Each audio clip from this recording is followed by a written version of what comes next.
بسم الله الرحمن الرحيم. طبعا مبروك للنادي الاهلي. آه، بطولة جديدة ولقب جديد، ما اعرفش اذا كان 155 156 154، اللهم على حسب. يعني الاهلي كل اسبوع بيكسب له بطولتين ثلاثة. ده مروان عطية مش عارف منين ما جه حتى 11 بطولة. ده بيورينا مدى قوة وقيمة النادي الاهلي. ومش قادر افهم يعني ناس كتير جدا بتنتقد او تقول لك او تشكك في اسم النادي الاهلي وقيمه النادي الاهلي وعراقه النادي الاهلي، ما اعرفش برضه ليه. يعني في اوروبا ما حدش يقدر يشكك في ريال مدريد. ممكن يكون في المملكه الاسبانيه بيتكلموا دايما على ان ريال مدريد صاحب نفوذ وصاحب ما برضه صاحب تاريخ، صاحب نفوذ. برشلونه فرقه كبيره جدا جدا، فرقه من اعظم الفرق اللي موجوده على مستوى العالم. انما بت دايما التشكيك في الناجح، دايما التشكيك في الناجح، انا مش قادر افهم ليه. يعني بيحصل عندنا وبشكل مستمر. احنا لازم نتعالج نفسيا يعني لازم ان احنا نتعالج نفسيا، او نتعالج فنيا، او نتعالج اداريا. شوف الناس دي ناجحه ليه؟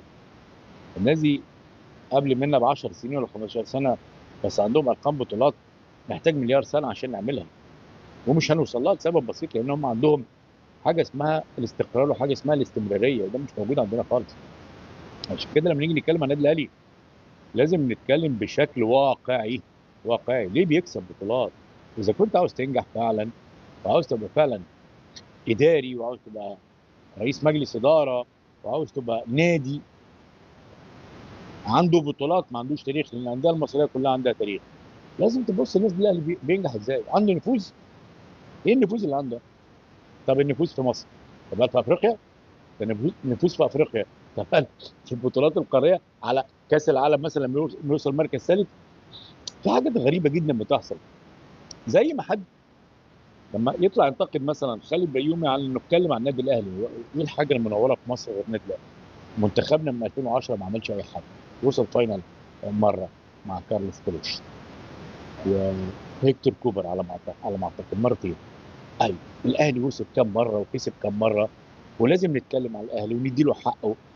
انا مش فاهم يعني ليه مثلا الناس تطلع تقول لك خالد بيومي بيطبل النادي الاهلي. هطبل ليه؟ هل انا محتاج ماديا يعني من النادي الاهلي؟ هل هيدوني حاجه؟ هل هم مثلا هيعينوني مجلس اداره، هيعينوني في النادي الاهلي، هيشغلوني في قناه النادي الاهلي؟ يعني حاجات غريبه جدا. طب قول لي حد، قول لي نادي تاني في مصر ممكن يكسب بطوله واثنين وثلاثه واربعه وخمسه وسته في السنه هنتكلم عليه، انا موافق هتكلم عليه برضه. انما الفكره كلها الناس بتطلع تنتقد لمجرد الانتقاد. ده عجز، عجز لانه مش قادر يوصل للشخص الناجح، عجز لانه مش قادر يوصل للنادي الناجح. هي دي قيمه النادي الاهلي وعراقه اسم النادي الاهلي. كل الانديه المصريه عندها تاريخ، ولكن ما عندهاش بطولات. ما عندهاش بطولات لان العيب فيهم والعيب فينا، لان احنا ما نقدرش نعمل نفس اللي بيعمله النادي الاهلي في كل شيء، من الاستمراريه والاستقرار والسبونسرز وكل شيء.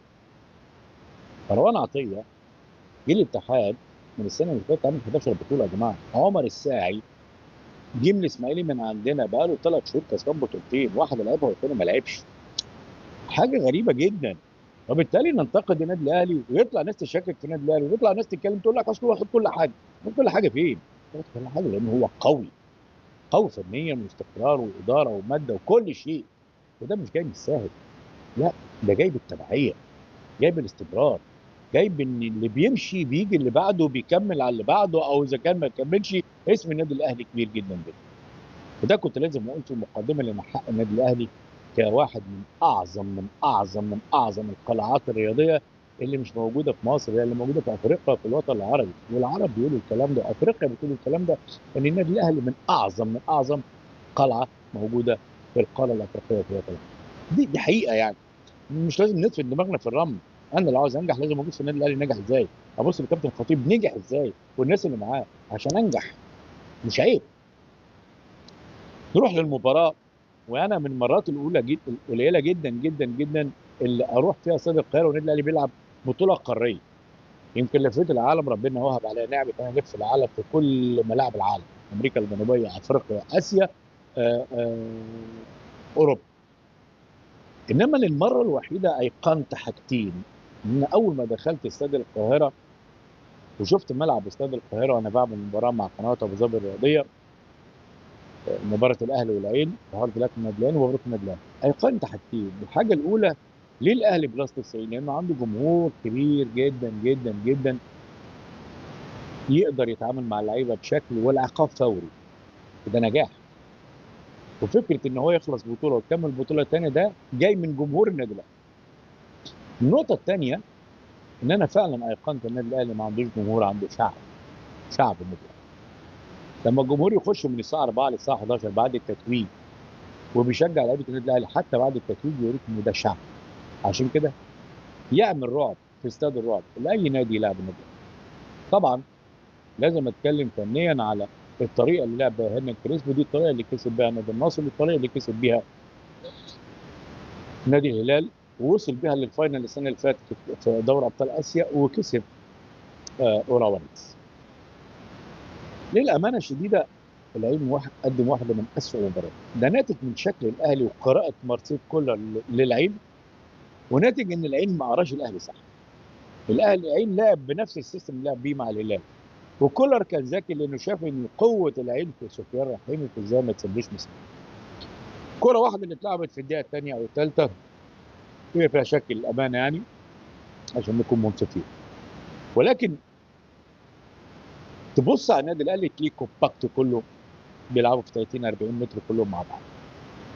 ما سابش مساحه لسفيان، ما سابش مساحه لبلاسيوس، ما سابش مساحه لايريك، ما سابش مساحه لبندر، وكمان محمد عبد.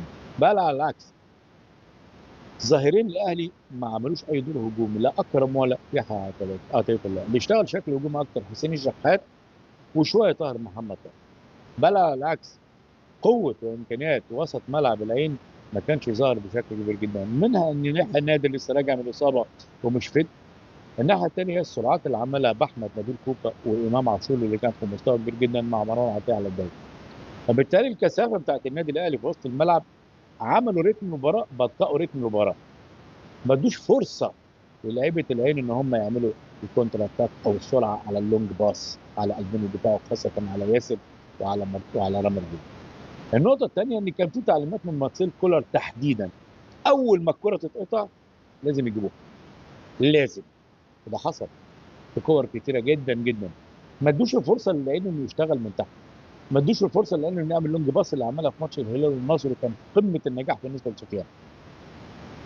وده انا وجهه نظري قراءه ممتازه من مارسيل اللي بنتقده في اوقات كتيره جدا، ولكن المباراه لازم ياخد حقه فيها لانه ادى مباراه على المستوى الجماعي ممتاز، على مستوى قراءه الخصم اكثر من رائعه، على مستوى كمان انه الضغط والتيمبو بتاع المباراه يكون في ايده هو، مع طبعا الكره الثانيه او الضغط على لعيبه العين في عدم اللعب اللونج باس على ياسر وعلى رامي.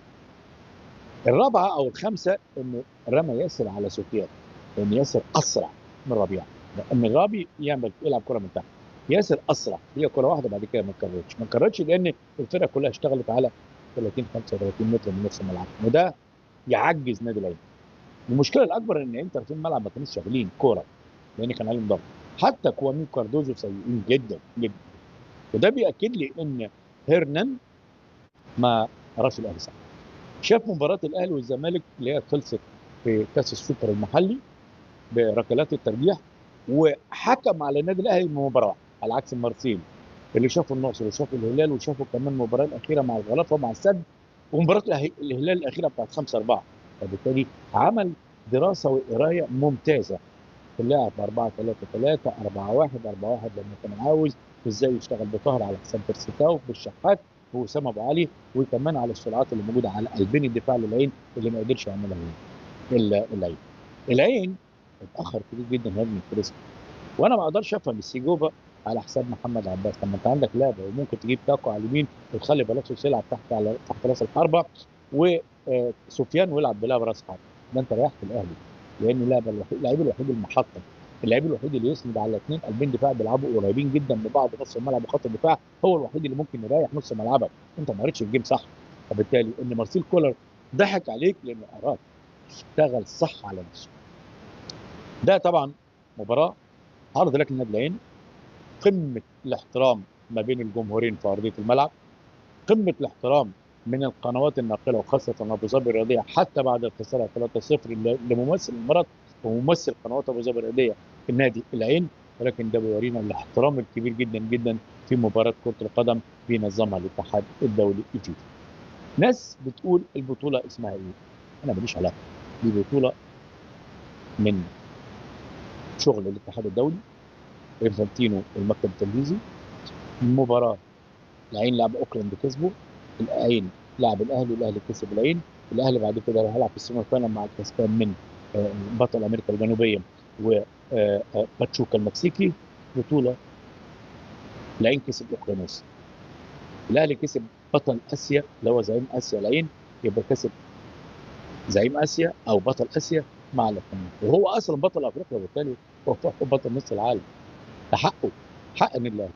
يا جماعه بطلوا الشعارات الزائفه، فكروا في نفسكم، اشتغلوا اكتر، اتعلموا ازاي تنجحوا، اتعلموا ازاي نوصل للمرحله اللي وصلوا لها النادي الاهلي وكل الجمهور وادارات وتاريخ النادي الاهلي. مبروك للاهلي وهارد لك للعين. ونتمنى زي ما سمعت من احد اللاعبين وهو قريب جدا جدا مني، انا بفكر في حاجه كبيره جدا في في بطوله الانتر كونتيننتال في الدوحه. يا رب باذن الله نتمنى، ومش عارف لو وصلوا وعملوا الانجاز الكبير جدا، الجمهور هيقول الجمهور الاهلي او شعب الاهلي، لا الجمهور الثاني هيقول هيقول برضه ان الناس بتطبل الاهلي، هيقولوا ان الاهلي عنده نفوذ.